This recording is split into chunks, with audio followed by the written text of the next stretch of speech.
이거 그냥 그쵸 환경 얘기 나오네요. 해줘요. 여기 제일 그거에 대해서 지독한 사람이어서. 아니 그렇지 않고요. 쓰레기가 너무 많이 발생하니까 제가 되게 좋아하는 멋지다고 생각하는 그 해외 패션 쇼를 다 해주는 팀인 뷰렉 비텍인가? 뷰렉 비텍? 비텍이라는 엄청 큰 회사가 있는데 그 회사 홈페이지에 가면 거의 다 하더라고요. 패션위크에 들어간 모든 뭐 파리거든 이거든 다 하시고 지사도 엄청 많고 한국 S팀이나 K플러스 같은 거구나. 엄청 큰 네, 글로벌 단계에서 근데 이제 그 팀의 이제 웹사이트 가보면 매니페스토라고 해서 자기들이 어떤 걸 지키겠다를 엄청 잘 명문화해 놓은 서류가 있어요. 그래서 자기들은 어떤 팀이고 어떤 필드에서 뭘 하는데 매니페스토 중에서 서스테이너빌리티가 있거든요.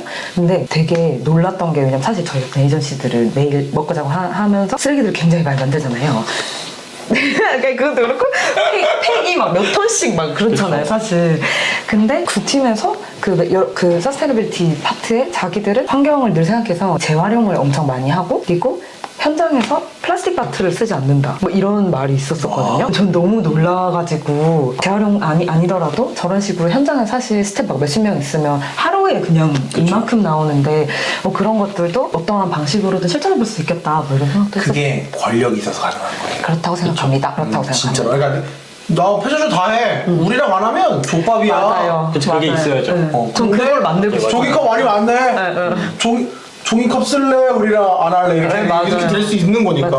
거기 있는 스태프들도 그걸 이해를 해야 돼요. 맞아요. 이해를 하거나 아니면 브랜드들도 이해해줘야 되고. 그게 확실히 우리보다는 그쪽이 그런 생각을 좀 더 많이 하고 있는 것 같긴 해요. 맞아요. 사실 우리는 지금 경제적인 발전에 더 완전 치우쳐져 있는 한국이고 나도 존나 그러고 그리고 약간 이제 한국이 지금 막 물 들어왔다고 했을 때 그 물이 사실 경제적 물이고 문화적인 물인데 이제 그런 저변까지는 또 없으니까 저는 그래서 에이전시들이 연합체가 있는 게 되게 필요하다는 생각도 들긴 들어요. 근데 그게 맞아요. 또 모르겠어요. 다 어려워요 너무. 왜냐면 막 내가 막 나서서 막 연합체를 만들어 부티크 에이전시 막 매출 500억 언더 뭐 이렇게 해서 500억 언더가 부티크예요.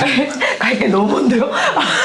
원래는 되게 작게 하려고 했는데 많이 모여야 되니까 갑자기 내가 협회장 생각하면서 그럼 500억 있는 데야 많이 모이겠구나 이런 생각했는데 어쨌든 뭐 예를 들자면 참고로 1000억 매출 나야 대한민국 마케팅 대행사 10위 안에 들어가더라고요. 네. 근데 어쨌든 그런 거를 생각해봤을 때 너무 또 권력화되면 구려지고 인간은 원래 무조건 같은 실수를 반복하니까 근데 또 너무 대변이 안 되는 파트가 우리 쪽이고 사실은 제일기획이라는 회사 다 알아요 사람들이. 근데 무슨 회사인지 잘 몰라요. 뭐 하는 회사인지 몰라. 기획하고 뭐 광고 만드나? 뭐 이 정도가 많이 하는 거고 대학생 돼서 뭐 인턴 해야 되고 어디 집어서 넣어야 되고 이때쯤부터 이 업에 대한 걸 알게 되던지 아니면은 언더그라운드 장돌뱅이로 이태원 홍대 한남을 막 돌다가 누군가의 손을 딱 잡아서 이런 세상이 있구만 이렇게 하게 되잖아요.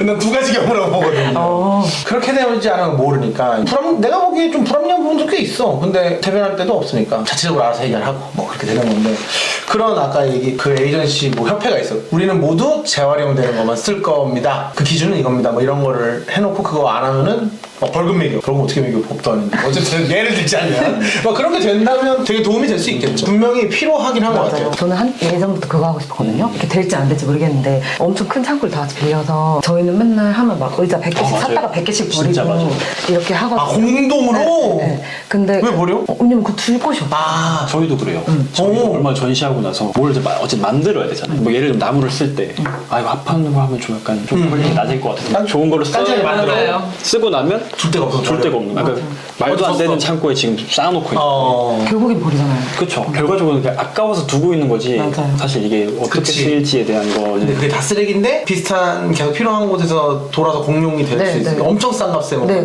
그렇게 해서 대여를 하든가 가져가시든가 막 그런 너무 좋을 것 같고 그거 진짜 많이 했었어요. 너무 매력적이다. 아니 그거를 왜냐면 창고도 돈이 드니까 그거를 엄청 싼 값에 서로 쉐어해서 쓰고 대여비가 아니라 그냥 공간 대여를 우리 같이 하고 그 대신 그걸 쓰려면 환경에 이 기준을 맞추는 걸 해야 되고 우리는 그걸 공지하고 기업들을 설득할 수 있어야 되고 뭐 이런 거 하면 개건질하긴 하고 또 그리고 골치 아프고 일 많아지고 뭐 이런 생각들을 저희도 하고 있습니다. 그렇군요. 아 근데 되게 유의미하다. 재밌다. 진짜 하고 싶었어요. 나중에 따로 얘기해봐요. 좋습니다. 에이전시를 하면서 좀 제일 기억에 남는 프로젝트를 하나씩 물어보고 싶었어요. 긍정적인 의미. 너무 재밌었다. 나는 이거 아주 뿌듯해. 칭찬해. 이런 거. 저희는 아까도 말씀드린 그 타이가 타카하시라는 브랜드의 브랜딩과 전체적인 어떤 한국에서의 마케팅 이런 걸 담당을 해서 하고 있는데 작년 한 6월 정도부터 하게 됐었던 거예요. 근데 그 당시 타이가 타카하시가 아쉬운 거는 그 타이가 타카하시라는 이름으로 지금 브랜드를 하고 있잖아요. 근데 그분이 작년인가 돌아가셨어요. 젊은데 돌아가셨더라고. 근데 95년생인가 그런데 되게 좀 그렇게 됐고 근데 그 브랜드의 명맥을 세이야 나카무라라는 되게 큰 세일즈 에이전시와 그쪽에서 컨설팅도 담당을 해서 하고 있고 계속 이제 서포트를 하면서 타이가 타카하시 팀이 또 따로 있어서 그쪽에서 이제 브랜드를 이어나가고 있는 상황인데 아까 말씀하신 것처럼 확실히 한국 시장에 대한 그런 어떤 수요 자체가 저희 업에서 뭐 물론 저희뿐만 아니라 한국이라는 그냥 국가 경쟁력이 좀 많이 높아지고 있는 건 사실인 것 같은데 특히 좀 많이 느끼는 것 같아요. 패션과 약간 이런 씬 약간 더 컬처 쪽 안에서 되게 많이 느끼고 있는 것 같은데 그래서 뭔가 한국에서 뭔가 전시를 하고 싶다 그리고 한국에서 뭔가 커뮤니티를 만들고 싶다 이런 얘기를 했었어서 저희가 11월 달에는 한국에 있는 미디어들이랑 셀럽분들을 교토로 초청을 했어요. 교토로 초청을 해서 근데 그 브랜드가 조금 특이한 건 재밌게 일을 할 수 있는 이유는 결과적으로 패션 브랜드 자체가 비즈니스고 결과적으로 비즈니스라는 거는 세일즈로 이어져서 돈을 만들어내는 게 사실 되게 원초적인 목적이잖아요.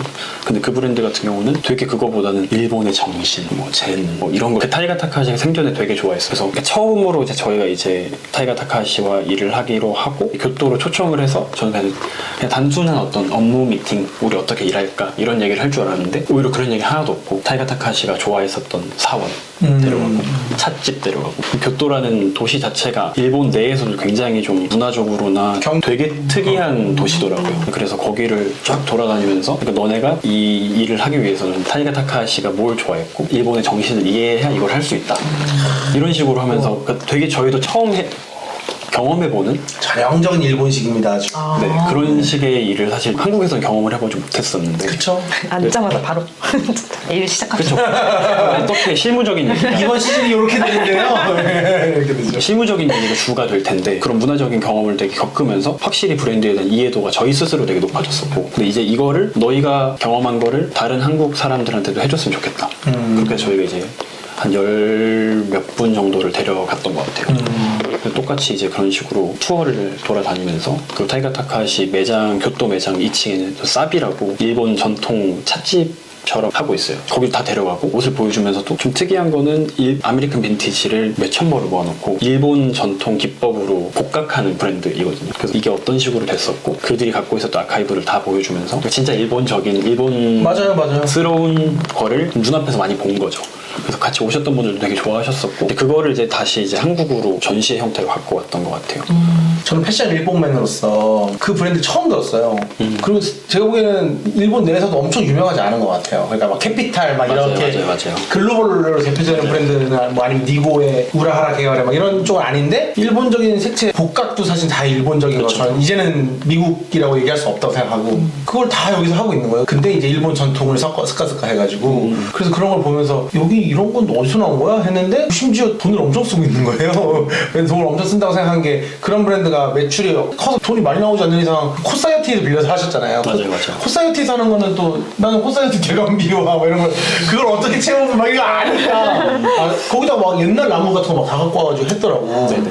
700년 된 나무 이런 걸 다 일본에서 제가 직접 다 그러니까 그럼 운송비부터 해서 막 다 생각 드는 거예요. 그래서 타다미를 만들어 왔어요. 저희가 일본에서. 그래서 거기서 일본 분들이 차를 시연을 했어요. 그분들도 일본에서 직접 오시고 무라센켄가 무슨 또 그런 학파가 있어요.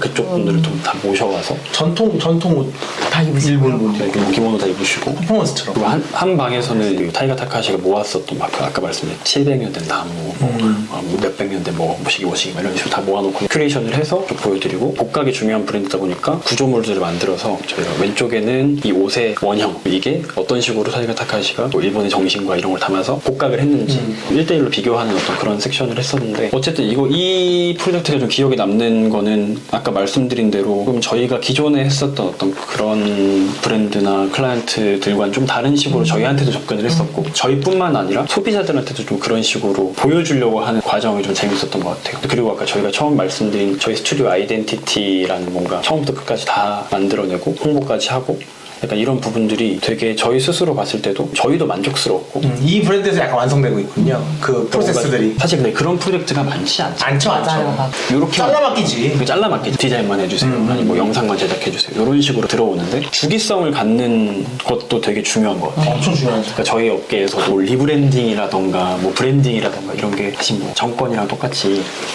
연속성이 있어야 그럼 아니 다 진짜로 마케팅 팀장님 바꾸면 바뀌는 거예요. 맞아요. 뭔가가 좀 그래도 그 헤리티지가 쌓인다는 그거요. 느낌이 있는데 사실 저희가 한 거를 실무적으로 봤을 때도 영상 제작 하나 뭐 어떻게 한다고 해서 그 브랜드 결이 바뀌는 것도 당연히 아닐 거고 맞아요.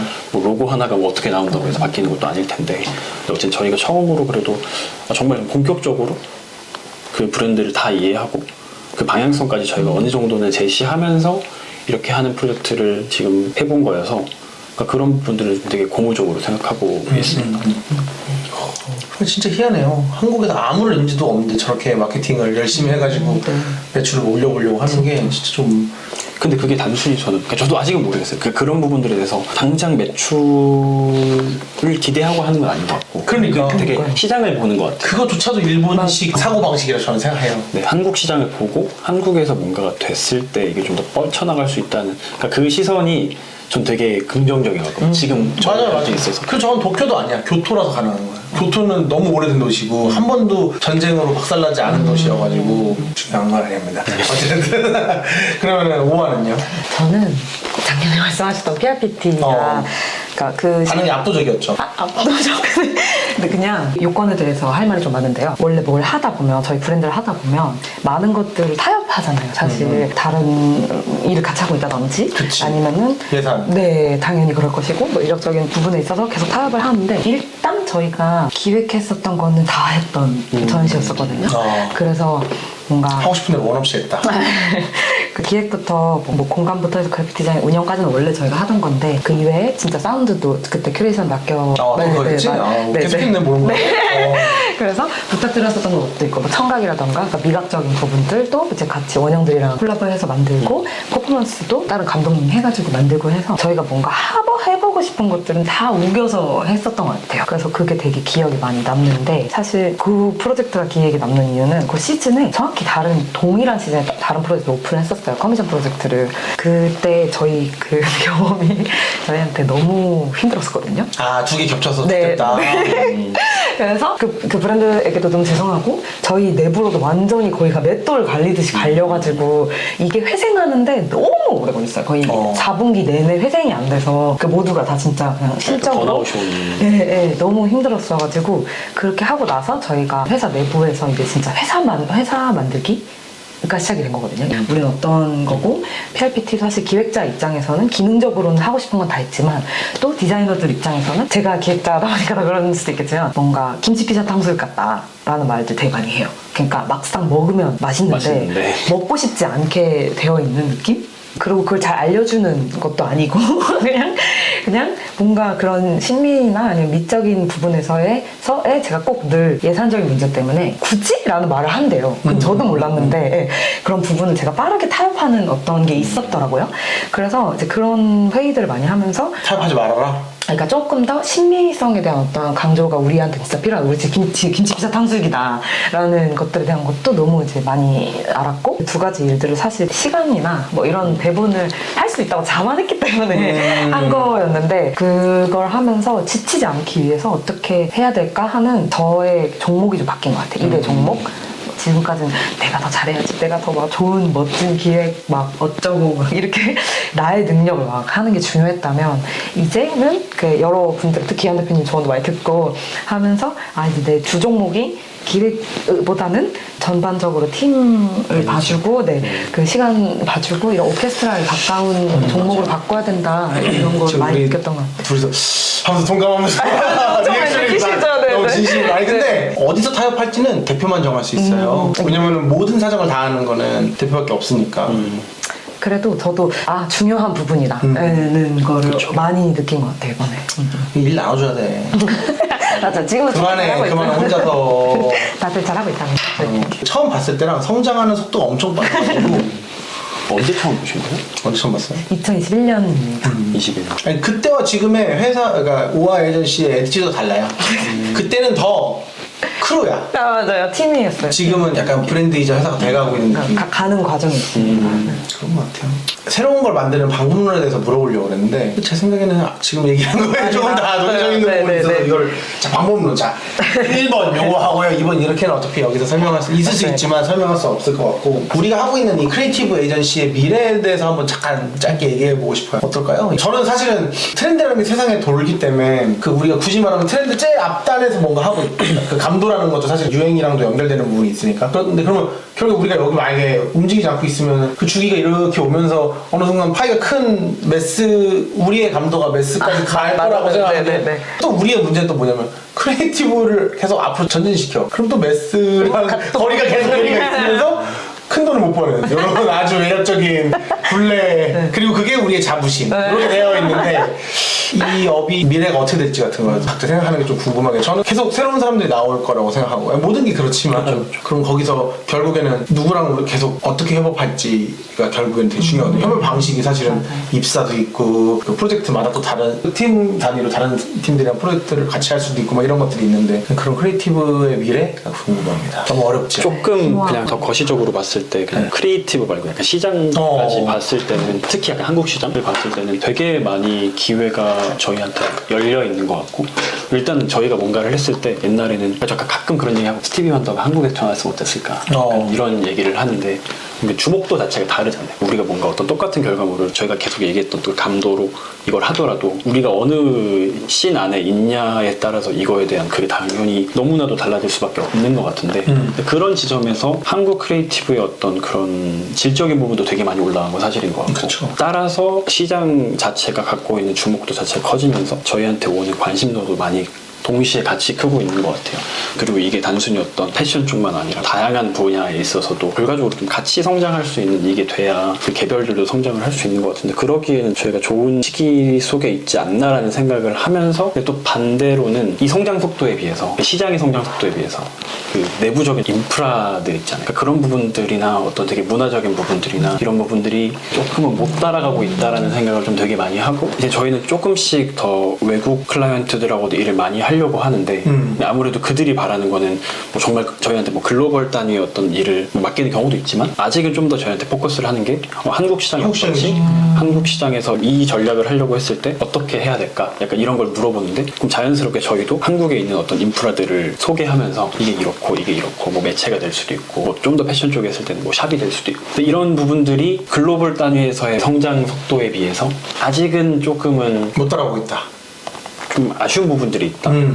뭐 이게 좋은 예인지 모르겠지만 예를 들면은 유럽에 패션쇼 할 때 국가가 가지고 있는 막 유적지나 이런 데서 막 맞아요. 쉽게 하는지 모르겠어요. 대단하니까 하겠지만 막 하는데 우리는 거의 절대 안 되긴 하잖아요. 그리고 그 되게 정치적인 이슈와 엮여서 그게 허락이 될 때도 있고 안 될 때도 있고 기준이 좀 없는 느낌이 있는데 뭐 그런 저번에 그 최근 화에서 패션 비평 관련해서 얘기하셨을 때도 저는 그런 부분들 되게 많이 공감을 했거든요. 제가 그때 그 패션워크라는 책을 번역하면서도 뭔가 그런 부분들에 대한 니즈를 많이 느껴서 좀 해보고 싶다. 약간 그런 취지에서 했었었고 근데 그런 부분들이 약간 산업적인 어떤 되게 중요한 부분들 있잖아요. 뭐 매체면 매체, 뭐 비평이면 비평 그런 여러 가지들이 같이 성장하면서 갈 수 있는 구조가 있었으면 좋겠다라는 생각을 해요. 저는 그래서 되게 좀 이상적으로 보고 있는 거는 그 밀란 가면 슬램잼도 있고 뭐 칼리도스코프 한 통속 같은 느낌으로 이렇게 하더라고요. 슬림잼은 큰 유통처이기도 하면서 약간 PR 같은 역할도 하고 있고 칼리도스코프 같은 경우는 너무 그래픽도 좋고 다루는 것도 재밌고 그냥 비주얼이 되게 좋다고 생각하거든요. 근데 그런 매거진이 있고 편집장이 스파치오 마오키오라는 공간을 운영을 해요. 슬램잼이랑 카라트 투자 받아서 이제 공간을 만든 걸로 알고 있는데 근데 그렇게 하다 보니까 슬램잼에서 갖고 있는 브랜드가 뭔가 행사를 한다고 스파치오 마오키오에서 하고 이걸 뭐 칼리도스코프 다룬다던가 뭔가 이런 유기적으로 돌아가는 구조 있잖아요. 한국도 있긴 있지. 뭐 웍스아웃이 있고 웍스아웃에서 세이버 다 있긴 있는데 국가의 약간 힙한 뭔가 씬을 대표하는 뭔가가 유기적으로 돌아간다고 생각하는 그러니까 거죠. 그런 거에 있어서 감도일 수도 있고 좀 그런 부분들이 조금 어려워요. 그렇죠 어렵죠. 일본인들은 잘 뭉치는데 한국인들은 원래 안 뭉쳐요. 그렇죠 뭔가 그냥 경쟁하고 뭔가 왜냐면 뭐 한국은 경쟁에서 살아남지 않으면 안 되는 사회에서 이미 태어날 때부터 그랬었기 때문에 처음엔 저도 뭉치는 걸 너무 부러워했어요. 일본에 뭉치는 거. 뭐 일본 형아들이 갑자기 베르디 어디서 갑자기 튀어나온 사람을 존나 미루는 거 가지고 존나 띄우는 거예요. 그럼 갑자기 왕이 돼. 그래서 어이 씨발 부럽구만. 한국인 띄운 사람이 없나 봤는데.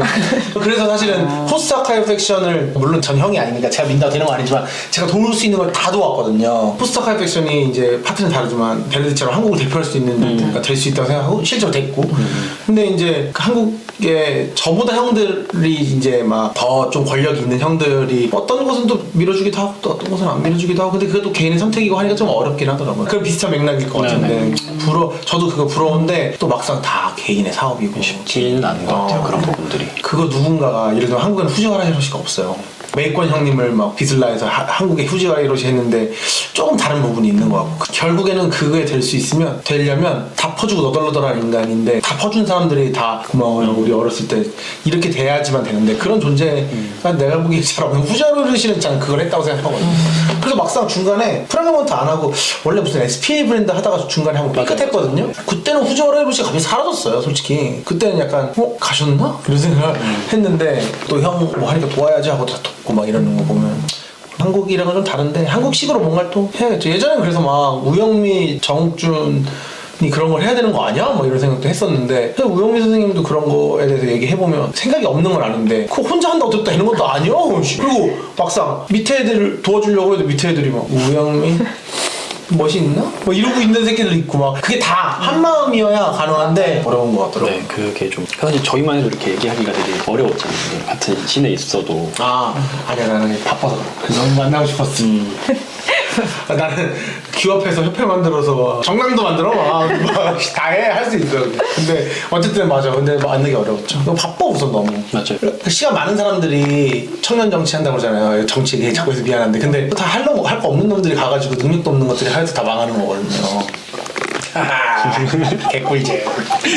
개소리였습니다. 네. 여기도 그래지. 말씀하신 것들 되게 진짜 공감이 되긴 하거든요. 근데 막 그냥 또 다른 식으로 생각해보면 이런 거 있었던 것 같아요. 제가 처음에 아티스트 에이전시 어쩌고 막 이런 네, 했었을 때 클라이언트들의 뭐라 해야 되죠? 애티튜드. 네. 네. 울지 마요. 울 것 같은데? 이게 약간 근데 너가 왜 필요해? 이런 느낌이었었어요. 나 예술가고 너 뭔데? 네, 너 어디 전공고 어디 학교야?